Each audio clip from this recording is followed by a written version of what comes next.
Good morning. So how are you, family? First things first, you know how we do. Federal law allows citizens to reproduce, distribute, or exhibit portions of copyrighted motion pictures, videotapes, or video discs under certain circumstances without authorization of the copyright holder. This is called fair use and is allowed for purposes of criticism, news reporting, teaching, parody, and we don't make fun of anyone over here, which doesn't infringe on the copyright under Section 17 U.S.C. 107. Now, also want to remind everyone we must keep our heads down and our hands up. It's very necessary that we do so. Staying prayerful. Scripture says that we're supposed to be speaking to ourselves in psalms, hymns, and spiritual songs. Always. Men and women are always to pray. And we should be. We really should be keeping our head down and our hands up so that we're able to make sure that we maintain a spirit of meekness and staying humble to our Father. Also remember that we must continue to, and we need to, search these scriptures daily. We need to stay in these scriptures on a daily basis. It's highly necessary. There's just no way that we can make it through without it, right? We really, really need to. And I'm trying to monitor on another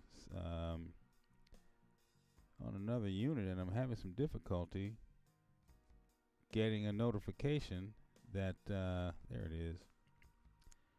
YouTube plays its little games, and it doesn't want to keep you notified, but we need to search these scriptures like the Bereans. We need to continue to search these scriptures on a daily basis. And one of the things that I had said that we were going to do was that we were going to be doing some reading, and that's something that I'm going to do today. I'm working out this series called Chronicles of a Son, and I'm just chronicling my experience and the things that I'm going through with Mama, sharing those things with you guys, and letting the nation know we need to take care of our seniors. That we're in a position now where this government, I've done some other videos on this, and we probably need to talk about this a little bit more, but you see, all the things and the experiments and the things that they do on us is for a particular benefit. They're actually trying to take our place. So they think that when the Father comes again, when the Mashiach comes again to redeem his people, that they can be standing in our place. They've already taken our place and standing in our place over in the land. They're telling the world that they are us and they're not.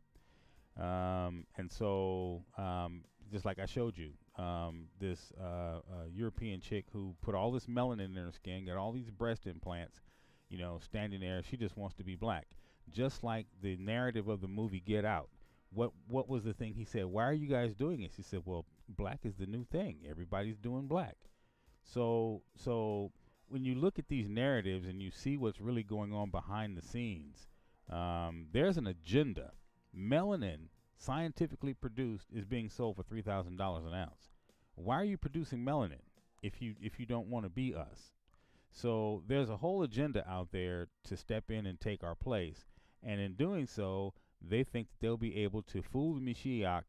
It's about a bloodline. It's not about what you look like, but they don't understand that. So, and I believe that that's one of the reasons why the whole DNA project got going, because they wanted to see if they could replicate the DNA. If you can change blood, that's a whole different thing. That's just me thinking. But I just want to throw that out there because it's something to consider. It's something to think about. I mean, the wiles of our enemy Hasatan are very, very subtle. I mean, what lengths will he not go to? That's what you should be thinking about. Not what we're doing or what they're doing or what they're doing to us. It's like, what lengths will they not go to in order to try to completely replace us? Because it's about replacing us. It's about getting us completely out of the way and replacing us. But that's the reason why I really believe that there's only going to be a small remnant left. because there's going to be so much diabolical stuff going on to the point where there's only going to just be a few of us. And the Father's going to allow that so that he can come, and his glory will be the few that he redeemed. Just like in Ezra, he says, I'm not going to worry about all the ones that were lost and the ones that went away, the ones that are dead. I'm only worried about what's left in my hand. Those are the ones that I'm going to be caring about. Everybody else, when you had the opportunity to come, you should have come. Now, that's over. Now it's judgment. I'm only concerned about these. Now that I've got these, now I'm going to judge, them, what's left, and the world. So, but we're going to go into our reading this morning and talk about a few things. But first, I want to tell you, yesterday I spent some time with Mama, and the day went like this. That's how the day went. She was holding my hand. Now, it's kind of crazy. If you see the top of the picture, they put her in her green dress, and I walked in wearing my green. And it's two different kind of greens, but the patterns are really, really similar. I would show you the picture, but I don't really want to show you Mama laying in a hospital bed and things like that. But the patterns on her dress and the pattern on my shirt were quite similar. And when I walked in, I was like, wow. And she was kind of smiling at me because she has dysplasia on her right side. So when a person has a stroke or something like that, they kind of lose position of body members or their facial features or what have you. And so some of her features on the right hand side have fallen because the muscles are weak and haven't been used. And so she was just laying there, with her halfway smile, smiling at me, holding my hand. And she was holding my hand for the majority of the day, y'all. And so I got her a whiteboard because that's her left hand. I got her a whiteboard and a dry eraser marker so she could kind of scribble some things out to me. But she wasn't really having that. She wasn't really cool with that. She laughed at me a couple of times. I told her when she fell asleep, because she had fallen asleep. And when she fell asleep, she was using her right leg. And I saw her wiggling her toes and stuff. And I'm going to record this. And I told her, I said, are you aware that you use your right leg and wiggle your toes in your sleep, And so she giggled and laughed, and I said, "Can you do it?" And I was holding her foot. I was like, "Move your foot. Let me see if you can move your foot." So she was looking at her foot, but I don't think she could move it consciously. But in the subconscious, she was using that leg. In her dream, walking, running, whatever she was doing, she was using that leg. And so I have a certain level of consciousness when I'm in my sleep, and I want to try to talk to her about that and maybe see if she can achieve some of that. And in her sleep, she might be able to use her right hand and left hand, and that might bring from your subconscious. If you can bring from your subconscious up to your conscious, you can work out some things. Those are some things I learned. But anyway, that's not why we're here. Just wanted to give you that little update. Say hello to my friends and family who are watching, if you are watching. If not, the video will play later. You can watch it all you like. So if you are watching, shalom, more peace to you, all the love. Thank you for your prayers, and we'll move along with some of the things that I've been looking at. Now, let's see. Now, I got this the other day, and it's kind of scratchy. You can't see it. Well, you can see it, but it's kind of scratchy. I really hate, and I'm talking now. Now I'm using the word hate. Okay, because before when I was saying I hate the word, I don't like to use the word hate because it's a strong word, especially when it comes to family and things like that. I don't really hate. It's just that's a dislike. But in a situation like this, I hate those things. When people send me these, and it's got these quasi Christian messages on them, or someone is doing a poll or whatever. I know you've seen these things, like about money and things. Send them to 5 different people, and if you get 3 back, or the Lord's going to bless you for blah blah blah. If you send it to 20 people, I don't do these things. To me, that's witchcraft. That's spiritual witchcraft. And witchcraft on social media, I don't too much trust this platform anyway, because I've seen the AIs that they're bringing, and I know that there's something weird behind those AIs. And when I showed you the one from Microsoft, you can look in that thing's eyes and tell there's something evil about it. So I don't even look at it. I don't even let it look at me. But when I receive these things, they turn my stomach. And I have friends who send them to me and family who sends them to me, and I ask them all the time, stop sending me these things. I don't want this stuff. You keep this to yourself. So I block them, right? But this one came recently from a family member that I have just recently sat on the curb for a little while until I see some different things. I want to see some repentance. I want to hear some apologies. And until then, I'm not dealing with that family member. But anyway, this came, and I said to myself, I was like, oh, so is this an apology? What is this? I mean, who does that? Where does that come from? But anyway, I just thought I'd throw that out there against me holding my mama's hand, and then when that came, I'm like, wow, that's crazy. So anyway, today we will be using our e-sword. If you have your e-sword, if you have an e-sword, I think you guys know what e-sword is. If you're able to get your e-sword out, if you're not stuck with children and kids, like I know a couple of my friends are this morning, maybe more than a few are stuck with children and kids this morning, where they're not able to sit down, but you're going to just listen in, and that's fine because I'm going to be reading, and you can get your hear on if you can't read. But anyway, if you have your e-sword, you can get your e-sword out, which kind of looks like that, and that's electronic sword of the word that a lot of us are using. If you have that, if you don't have an e-sword, then you can get out. Let me see. Let's do it like this. You can get out your Hebrew Israelite scriptures, okay? And if you have your Hebrew Israelite scriptures out, that's by Kai Yeshua. We'll be using the Hebrew Israelite scriptures and the e-sword in conjunction, so with one another. So anyway, here we are. How you doing? Let's get to it. I want to show you. Like we said, I'm gonna be reading some things and just kind of going through the books, and this will give us an opportunity to be able to see some things and hear some things. So, as I had said before, and I don't know if anyone saw it, but the question was for Chronicles of a Son: what are you putting on the line for your faith? What are you putting on the line for your faith? I mean, are you willing to give it all? I mean, are you about to just, are you willing to give it all? Just throw it out there, put it on the table. Are you willing to give it all? And so I had a question that I was asking and talking about and thinking, and my question for that was just,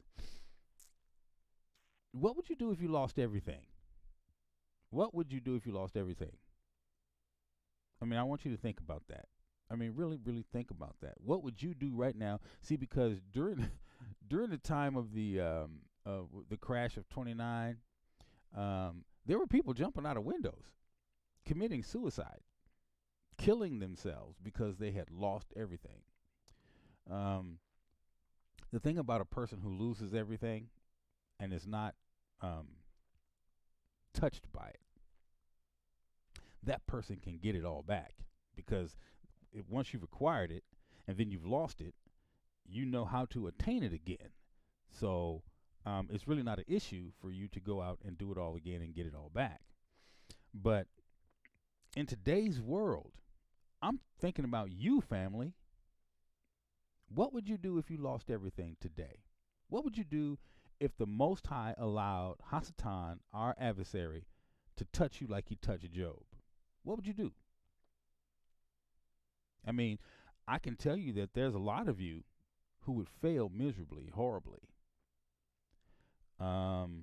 Some of you would probably even would probably consider taking your own lives, right? You may go back out into the world and start hustling again. You just might do some things. I mean, what are you willing to put on the line? Or are you just kind of halfway in, halfway out? I'm in enough to take care of my salvation, but I'm out enough so I can deal in this world. You know what I mean? So where are you? Where are you? I'm not trying to do the robot. I'm just saying, where are you? it really makes a difference, because our scripture says that you can't serve God and mammon at the same time. You can't play on both sides of the fence. That was the problem with the Laodiceans, Laodicea. That was the problem with them, the Laodiceans, right? They were lukewarm. The Father would rather have you cold or hot than to be in the middle on the fence, lukewarm. He's like, make a decision. Make a decision. I have more respect for you. I'm going to smoke you anyway, but I have more respect for you if you chose not to be with me than to kind of be on the fence playing with my emotions. You know, if you're hot, you're hot. I'm good with that. If you're cold, you're cold. I'm good with that. But if you're on the fence, he says that turns my stomach. That because you don't have the ability to be able to make a decision. That turns. I'd rather spew you out of my mouth. I'm not going to go to that scripture, but that's what he's saying. Okay, so we got the e-sword cracking, we got the Hebrew Israelite scriptures going, and that's where we're going to be today when we jump into this. So I wanted to ask you, in a real way, what are you willing to give? Just what are you willing to give? I'm going to get myself together right here so we can jump in, and I want to look at one more thing right here. Yeah, I want to make sure that's set up. And that is set up. Okay, good going. And let's see if we can get into this. Okay, let's go for it. Now, let me see. My Hebrew Israelite scriptures are where? Oh, here they are. Here they are, right here. Okay. Just trying to make sure I have everything in position here. You know, the different people will tell you that when they do try to put together a situation like this, there's a lot of equipment on the table in front of me. And a lot of it has to work in conjunction with itself. If you remember, there was a problem we were starting to have with a piece of software. I no longer use that software. I use the same software, but it's by a different company. It's actually open source. I didn't know that it was open source. So those of you who are computer literate know this open source stuff out there is free for you to use, but then different people will take it and they'll put their brand or their spin on it using the same software, and then they charge you for it. Well, that was the situation with the last company whom I've recently let go of, and I've just been using the software in its rawest form, and that's where we are now. Okay, so let's get into this. Let's see. Let's do this. So now we're over here. We're in eSword, okay, and we're going to use eSword to go here. Now I want you to look at this. This is Amos Chapter 8. You know what? Before we do Amos Chapter 8, I want to do something else. Before we do Amos Chapter 8, let me do this. Let me get in here. Okay. So and this is really where I wanted to start. So let's do it like this, because I really want to start here. Let's start here in the book of Job. Now for this one, I am going to use the Hebrew Israelite scriptures. Okay, and so if you have your Hebrew Israelite scriptures, you can get that out. You can read along. Now, if you have your hands full, you can just listen along.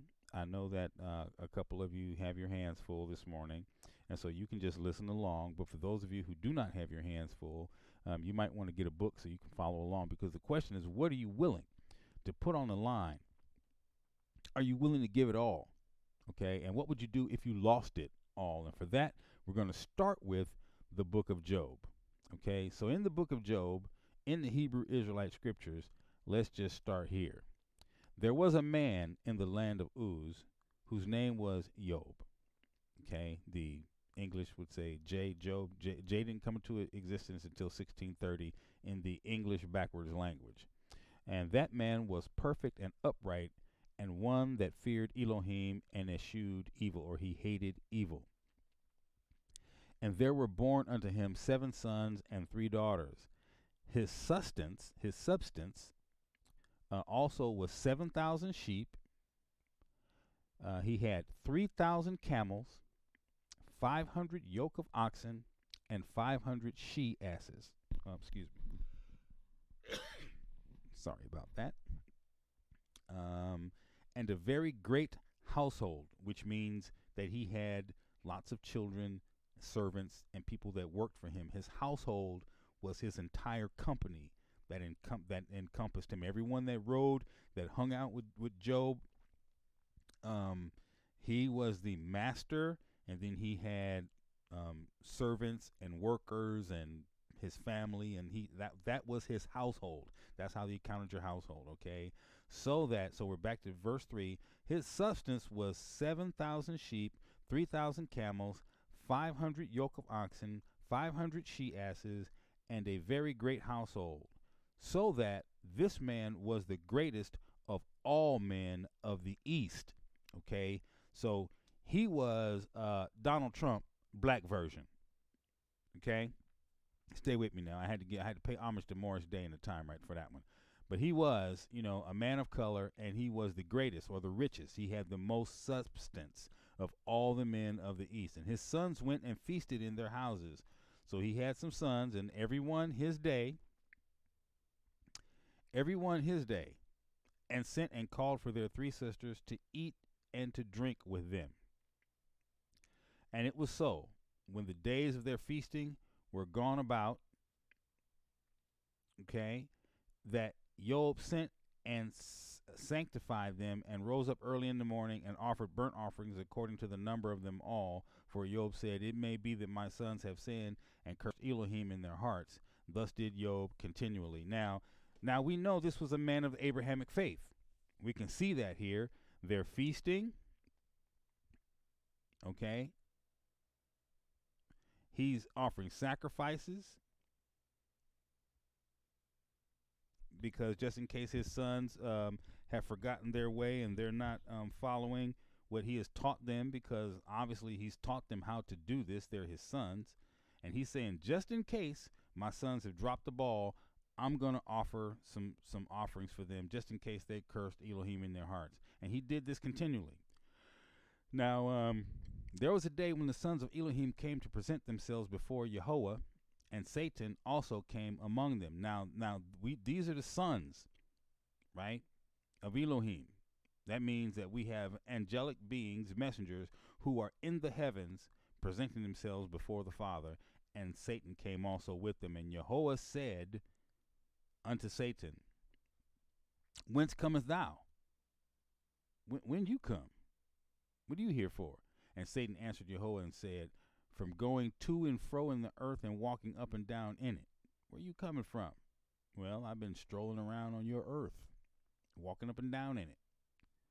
And Yahweh said unto Satan, hast thou considered my servant Job, that there is none like him in the earth, a perfect and upright man, one that feareth Elohim and hates or eschews evil. And then what did Hasatan say? Then Satan answered Yahweh and said, doth Job fear Elohim for naught? Is he not afraid of you for nothing? Hast thou not made an hedge about him and about his house and about all he has on every side? Thou hast blessed the work of his hands, and his substance is increased in the land.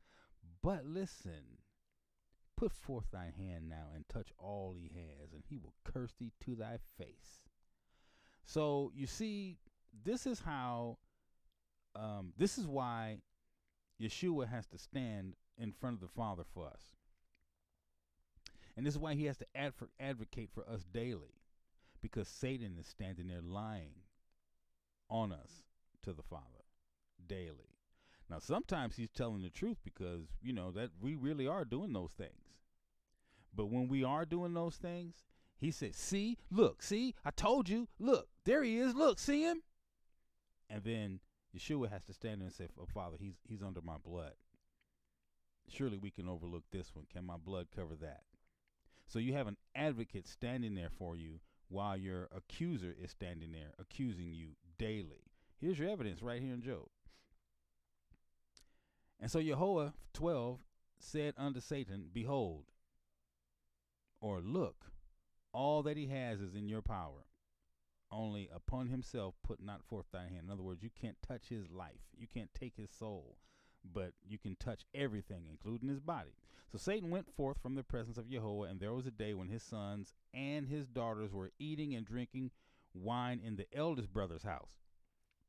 So in that eldest brother's house, they're in there, chopping it up, doing their thing. The brothers and the sisters, it's the brothers and the sisters, are in their older brother's house, in there having their feast and their meals and whatever. And there came a messenger unto Job and said, the oxen were plowing, and the asses feeding beside them, and the Sabeans fell upon them and took them away. Yea, they have slain the servants with the edge of the sword, and only I am escaped alone to come tell thee. Okay? And we're going to move over here, and we'll get the rest of it. Okay? And only I have escaped alone to come tell thee. And while he was yet speaking, there came also another one, and said, the fire of Elohim is fallen from heaven and has burnt up the sheep and the servants and consumed them. Excuse me. And I only am escaped alone to tell thee. While he was yet speaking, there came also another and said, the Chaldeans made out 3 bands and fell upon the camels and have carried them away, and slain the servants with the edge of the sword, and I only am escaped alone to tell thee. While he was yet speaking, there came also another and said, thy sons and thy daughters were eating and drinking wine in the eldest brother's house, and behold, there came a great wind from the wilderness and smote the 4 corners of the house, and it fell upon the young men, and they are dead, and only I alone escaped to tell thee. Then Job arose and rent his mantle. Okay, now a mantle is a long robe that can be wrapped around you to cover your face, cover your head.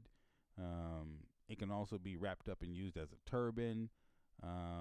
It's what Elisha and Elijah had, and it's something you can throw over your shoulders. It has multiple uses, but it's called your mantle. And he fell down. He ripped it, and he shaved his head and fell upon the ground and worshipped and said, naked came I out of my mother's womb, and naked shall I return thither. My mother always told me, twice a child, once an adult. Come in here naked, snag a tooth, naked, no teeth, and bald-headed, wearing a diaper, and you go out of here naked, bald-headed, and no teeth, and wearing a diaper. And so twice a child, once an adult. He said, I shall return thither. Jehovah gave, and Jehovah hath taken away. Blessed be the name of Jehovah. In all this, Job sinned not, nor charged Elohim foolishly. Okay? So, when you look at that, the question is, what are you willing to lose? Are you willing to lose everything? Okay? Because some of us have it good right now. Okay? We got it so good that if we lost everything, we wouldn't know how to handle it. I've lost everything 3 times, and the Most High has given it all back to me, all the way down to a crazy pair of roller skates. So when I consider this, because you see my mother is hanging on the line and hanging in the balance, I'm in a position, I could lose everything again. I could be like, oh boy, but he got an RV. I could lose everything again. We all are standing on the precipice. None of us have it. There's no guarantee from day to day, right? So what are you willing to lose was the question. And I wanted to start with that because I wanted to give you the most graphic example that I could come up with, that the scriptures has for us of a man who lost everything and maintained his faith. And he got it all back. I mean, if you continue to read the story, I think he even ended up with a new wife. You get rid of the things that are causing you strife and stress. She didn't have the faith that he had. It even ended up with a new wife. So, what are you willing to lose is the question. Now we're going to move along, okay? And I want to go here. Okay, so let's get into this. Now we're into the E-sword, So we looked at the book of Job, right? So now this is, oh no, we want Tobit. Hold on, we want Tobit. Let me get to Tobit. Hold on. We want Tobit. Here we go. Here's Tobit. All right, so now we want Tobit. And let's make sure that we want Tobit. Okay, so now, like I said, we were going to read Tobit. Now, we're looking at Tobit a few days back, or last week. We were looking in the first chapter where Tobit was going, and he was finding all of his Hebrew brethren They were in Nineveh. They were taken captive. They were in Nineveh. Remember, this is the town that Jonah did not want to go to because it was evil and wicked. And Sennacherib, the king, was running around killing all the Hebrews every time he found them. And he would leave their bodies strewn all over the city because he hated them for whatever reason. And Tobit was going around burying them, to the point where Sennacherib had got the word that it was Tobit, and he was looking for Tobit, so Tobit went and ran. And he lost everything, okay? So after all of that was over with, here's Tobit 2, now in Tobit 2:1, now I was come home again, and my wife Anna was restored unto me with my son Tobias in the feast of Pentecost, which is the holy feast of 7 weeks. There was a good dinner prepared for me, in which I sat down to eat. Tobit 2:2. And when I saw abundance of meat, I said to my son, go and bring what poor man soever thou shalt find out of our brethren. So go find a destitute Hebrew, not a Gentile. Go find a destitute Hebrew. He said, out of our brethren. That means out of our nation, who is mindful of Jehovah. Okay? And lo, I tarry, or I wait for thee, or I'll wait for you. You go find me somebody, you go find a brother that needs this, because it's a great meal. It was an abundance of food. He said, go find somebody who's hungry. Go find out of our brethren that's in the captivity. Go bring them. I'll wait for you. But he came again saying, Father, one of our nation, that's one of our brothers, that's a Hebrew, is strangled and is cast out in the marketplace. Then before I had tasted any meat, I started up and took him up into a room until the going down of the sun. So before I sat down to eat, I went and got him, wrapped him up, gaffled him up, whatever I did. I took him up into a room, and I sat him there until the going down of the sun. Then I returned and washed myself. You see, there's a law about what you have to do when you touch dead bodies. Okay? You're unclean. So he had to go and wash himself, and he ate his meat in heaviness. Okay? Remembering the prophecy of Amos, as he said, your feast shall be turned into mourning, and all your mirth into lamentation. Okay, so that's the reason why I have Amos 8 up. Okay, so we need to look at Amos 8. Okay, here's Amos. Amos 8:1. Thus hath Adonai Elohim. We're back to the Hebrew scripture, the Hebrew Israelite scriptures now. If you're following me. Thus hath Adonai Elohim showed unto me, and behold, a basket of summer fruit. And he said, Amos, what seest thou? And I said, a basket of summer fruit. Then said Jehovah unto me, the end is come upon my people of Yisrael, and I will not again pass by them any more. And the songs of the temple shall be howling in that day, and Adonai Elohim, and saith Adonai Elohim, there shall be many dead bodies in every place, they shall cast them forth with silence. Hear this, O ye that swallow up the needy, even to make the poor of the land to fail, saying, when will the renewed month be gone, that they may sell corn, and the Shabbat, that we may set forth wheat, making an ephah small, and the shekel great, and falsifying the balances by deceit, that we may buy the poor for silver, and the needy for a pair of shoes, yea, and sell the refuse of wheat? Jehovah hath sworn by the excellency of Jacob, surely I will never forget any of their works. Shall not the land tremble for this, and every one mourn that dwelleth therein? And it shall rise up wholly as a flood, and it shall be cast out and drowned as by the flood of Mitzrayim. And it shall come to pass in that day, saith Adonai Elohim, that I will cause the sun to go down at noon, and I will darken the earth in the clear day. Now we're in verse 10, okay? And I will turn your feasts into mourning. That's what we were just reading. I will turn your feasts into mourning, and all your songs into lamentation, and I will bring up sackcloth upon all loins, and baldness upon every head. And that sounds like curses. And I will make it as the mourning of an only son, and the end thereof as a bitter day. Behold, the days come, saith Adonai Elohim, that I will send a famine in the land, not a famine of bread, not a thirst for water, but of hearing of the words of Jehovah. So the famine that's coming is not a famine for food, it's a famine for the famine of the word. You're not going to hear the word. And they shall wander from sea to sea and from north even to east, and they shall run to and fro and seek the word of Jehovah and shall not find it. In that day shall the fair virgins and the young men faint for thirst. They that swear by the sin of Shamron and say, Thy Elohim, O Dan, liveth, and the manner of Beersheba liveth, even they shall fall and never rise up again. Okay? Now, Tobit is saying over here that this was something that he had. See, he knew the scriptures. And he says in Tobit 2 and 6, remembering that prophecy of Amos. After he sat down to eat, he was sitting there eating, he was thinking.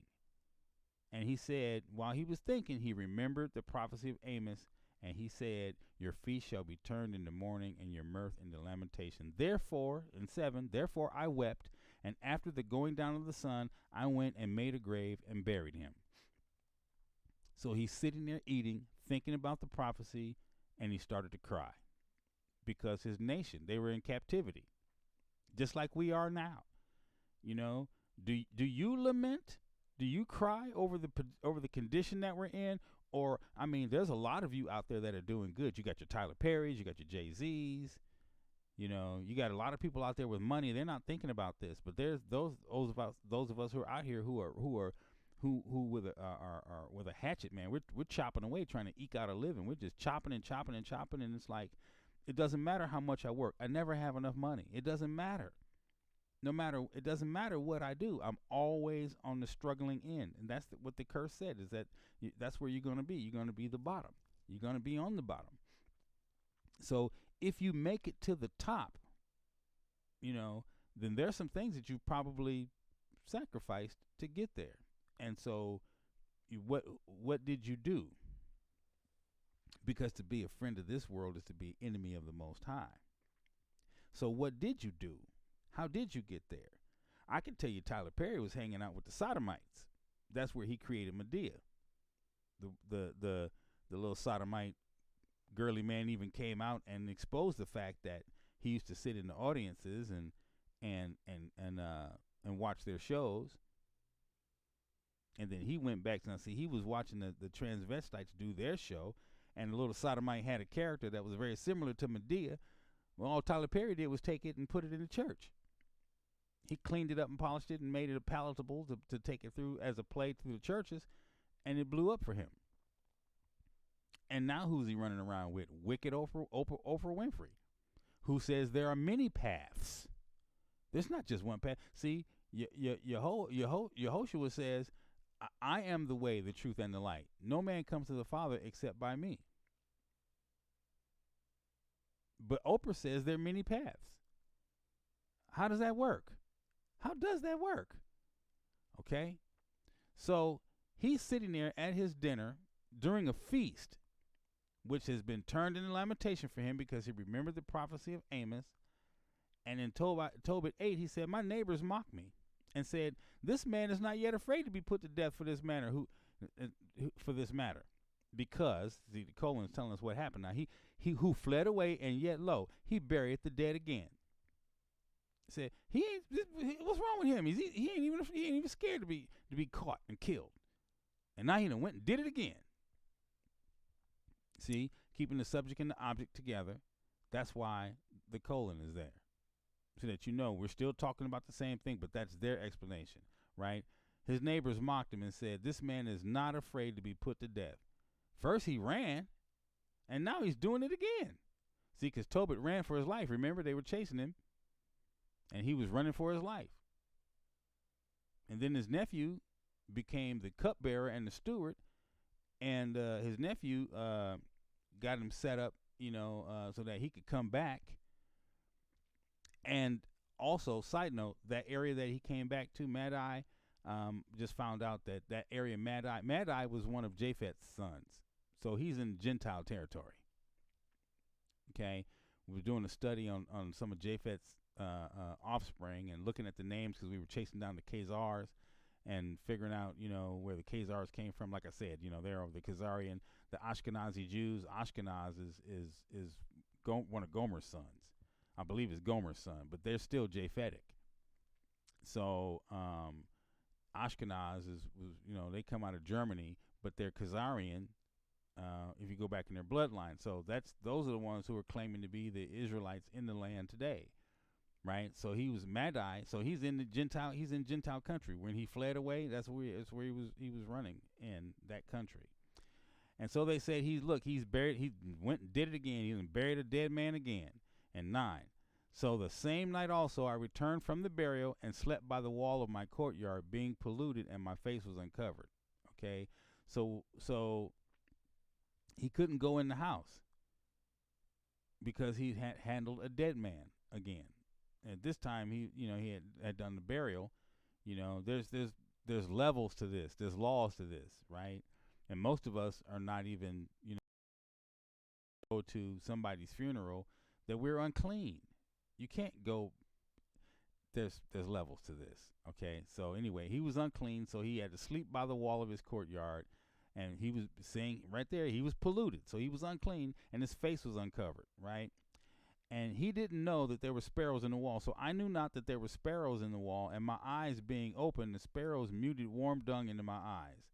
Okay, and a whiteness came in my eyes, and I went to the physicians, but they helped me not. Moreover, Achiaharis did nourish me until I went to Elamaeus. Okay, so his wife Anna, he said, and my wife Anna did take women's work to do.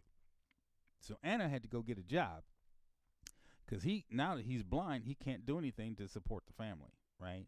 Now, remember, he had left 10 talents of silver. Okay, now we have to figure out, did he ever go get that or not, right? But remember, before when we were reading this, he had put some money aside, right? 10 talents of silver back in those days was a lot of money, okay? But at this point, he couldn't do anything because he had this whiteness in his eyes. And so his wife had to go get a job. She took women's work to do. 12. And when she had sent them home to the owners, what was that? The work that she did? Could have been washing, could have been cleaning, could have been dyeing, some fabric or whatever. Don't know what the work was. It doesn't say. It just said that she did the work, and then she sent the work home to the owners, and they paid her wages and gave her also a kid, a baby goat. Okay. And when it was in my house and began to cry, so now he's blind. He can't even see the thing, but he hears the goat crying. And he said unto her, where does kid come from? From whence is this kid? He said, is it not stolen? He said, give it back to its owners, render it to the owners, for it's not lawful to eat anything that is stolen. And she replied unto me, she said, it was given for a gift more than the wages. So she did such a good job, they said, look, here's your wages, and here's a tip. The goat was a tip. Howbeit, I did not believe her, and bade her to render it to the owners, for I was abashed at her. Abashed. But she replied unto me, so now this is how wives talk to their husbands. Don't ever get in a situation with your woman when you get down and she's the one that's bringing in the money now. They do this. So she came at him like, where's all your alms? Where's your righteous deeds? She said, look, all your works are known. Everybody knows what you're doing. You're running around here burying dead people. What you bring in the house to eat? And I'm telling you, man, the sisters do it. They do it all the time. I've had it happen to me on many occasions, And I say to myself, are you kidding me? Really? Really? I don't even think it shouldn't be that way. There's a level of respect that as a woman you should give your man. But sometimes they get their booty on their shoulders, and this is how they respond. And she turned around and she looked at him. She's like, what you bring in the house to eat? What are you out here running around here burying dead people in? Everybody knows what you're doing. You didn't bring anything in here to eat. So where's your alms? Where's your righteous deeds? What have they done for us? Look, behold, look. That's what behold means. You and all your works are known. So we're going to go into Tobit 3 next time. But Tobit is on the edge here, like Job. You know, you lose your eyesight and you can't work. That's just like losing everything. What are you willing to put out there? But this is a holy man. This is a righteous man. And everything he's doing for his nation. So when I read stuff like this, it tells me he has more love for his brethren and his nation than his wife does. Now I wonder, what was she thinking when she had to go take women's work? This Negro got me out here working like this. You know, as a helpmeet, listen, if you're the one that have to bring in the bread, okay, you're bringing in the bread. Okay, but your husband is still your husband. I have a cousin right now. Her husband is he hasn't always been like this, but he's unable to provide for the family now. Okay? And he has back issues, and he's confined to a chair. She has to put him on the toilet. She has to take him off the toilet. Sometimes she has to feed him. She has to bathe him, clothe him, dress him. He's not paralyzed, but his back problems and his surgeries have made him unable to provide for his family. Now, you know, he left her when my aunt died, my mother's sister, and she was taking care of my aunt, and he was like, I can't do this. And she said, well, I'm not leaving my mother. This is my mother. When all the siblings abandoned her and she was by herself, he bounced. And she said, I'm not going to leave my mom, so you do what you do, and I'm going to do what I'm going to do, and you do what's right. Don't do nothing stupid. And she went and she did what she was supposed to do for her mother. And everybody left her, including him. And I don't know what happened. She didn't tell me, but she did say, I told him not to do anything stupid, but he didn't. He didn't listen. So that meant he did something stupid. Now, what the stupid thing was, I don't know. But in the end of it all, after her mom died in the whole nine, she ended up homeless. And he said, oh no, you're my wife. Regardless of what's going on, you're coming home. So whatever he was doing, however it was going, whatever happened, she ended up going back to him, and they're together now. And now he's in his condition. She's not holding that against him. That's her husband. And she's taking care of him. She's doing what a wife is supposed to do. And she's not throwing it in his face. Now, she's FOI, NOI. I don't know if that's part of their faith or what or how that goes. I don't know. I can just look at the actions of my cousin. I'm just looking at what she's doing as a wife for her husband. And so that's the standard that I'm holding all women against. Because this wife right here didn't do that. She came at her husband kind of uppity. And see, wives, regardless of what's going on with your husband, you're still supposed to submit to his authority. And you're still supposed to respect him and love him. Regardless. Because you came out of him. He didn't come out of you. Well, yeah, but no. Initially, bone of my bone, flesh of my flesh. Now, to come into this world, we got to come out of woman. We got to come out of the water and the blood. That's how we come here. But, so that's why we're supposed to love and respect each other. Without my mother, I couldn't sit before you. But as a man, and especially as a priest in my household, you know, I'm supposed to be respected on that level. And a lot of our women don't, because you were taught not to. You were Willie lynched. And there's very few women that understand this principle. You know, now a good man, a righteous man, is not going to lord his authority over you. He's not going to lord it. And if he's lording his authority over you, that's not a good man. That's not a godly man. That's not a man that Elohim would respect. Because as my help meet, that means you're there to help me. You're not my servant.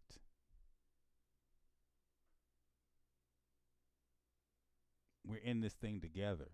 But as far as saying that we will or we won't, I got that. That's mine to decide. If you have a problem with that, you take that to your Adonai. And your Adonai will do a couple of different things. He'll either deal with me personally, he'll give you a word that he knows I'm going to hear, because the headship of the woman is the man. I'm your covering. And Adonai is my covering. That's how it goes. There's levels to this. People don't get it. Okay? Now, we all don't have it together, and that's okay. But we have to be willing to work with each other and learn. Because from the conditions that we're in today and where we are right now, it's the Father, it's the Most High that's going to teach us and bring us back home. We have to continue in these laws, statutes, and commandments, family. It's the only way we're going to make it out of this thing alive. Some of us are not going to get out alive. I keep telling you that. Some people are not getting out of here alive. Some people are not going to get out of here alive. Some people are going to get out of here. They're going to lose their life, but they may save their soul. The Father may save their soul. Some people are going to lose their life, and then they're going to lose their soul as well. They're going to go to the lake of fire, and it's going to be a wrap. It's going to be like that for a lot of people. So it's sad, because it is what it is, and that's just how it's going to go down for a lot of people. But you can't save everybody. Everybody doesn't want to be saved, and so therefore, only thing we can do is try to keep what we got going. That's about all we can do. I am not going to risk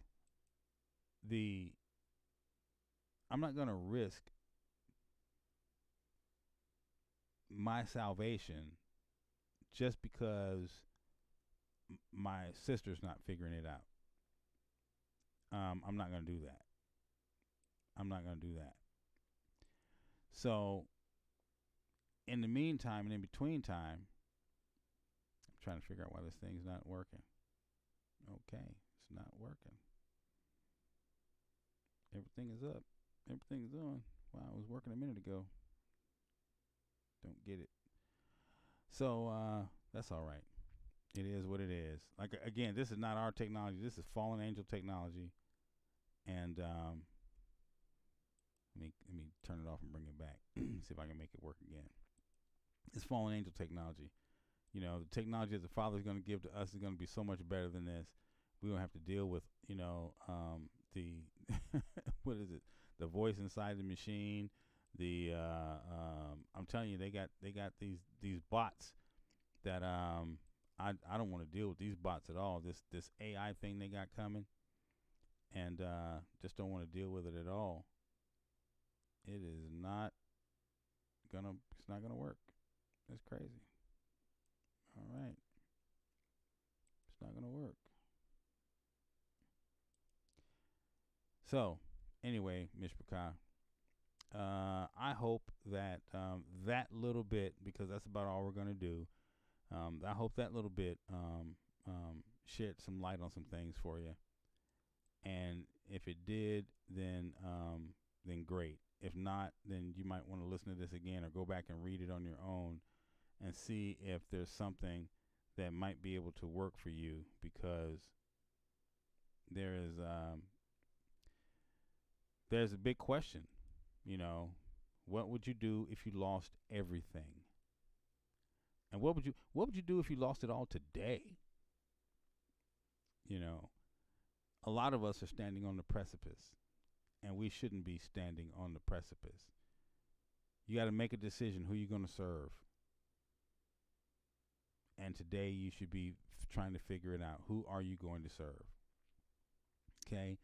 Now remember, got to search these scriptures daily. Search these scriptures. If you can't search the scriptures, find someone who's reading, find someone who's teaching, and keep it going in your ears. You know, there's going to come a time when we're not going to have this technology, and then what are you going to do? You know, if you don't have it in your head, if you don't have it in your heart, if you don't know this stuff enough to be able to meditate on something, your faith is going to be severely challenged. Okay, and you can't forget, keep your head down and your hands up. We ought to always be praying about this. Okay, and in that, my friends, I'm going to say bye-bye. I don't know. The track's not playing. Don't know why it's not coming up. But I certainly don't hear it, and I don't see it going on your side either. So it's all right. It certainly is. That's the moon. That's our moon over my lake. That's the view from my house. And I find that I look at that picture quite often, and I'm like, wow, that's just amazing. There was a time when I would take pictures of the moon rising every night. I think I'm going to get back to that again. But from right there, that's at the end of my street. And I want to tell you, folks, we really need to stay in prayer, okay? Let's do that. I hope you got something out of that. I'm going to see you later. Enjoy your day. Shalom, Mishpachah.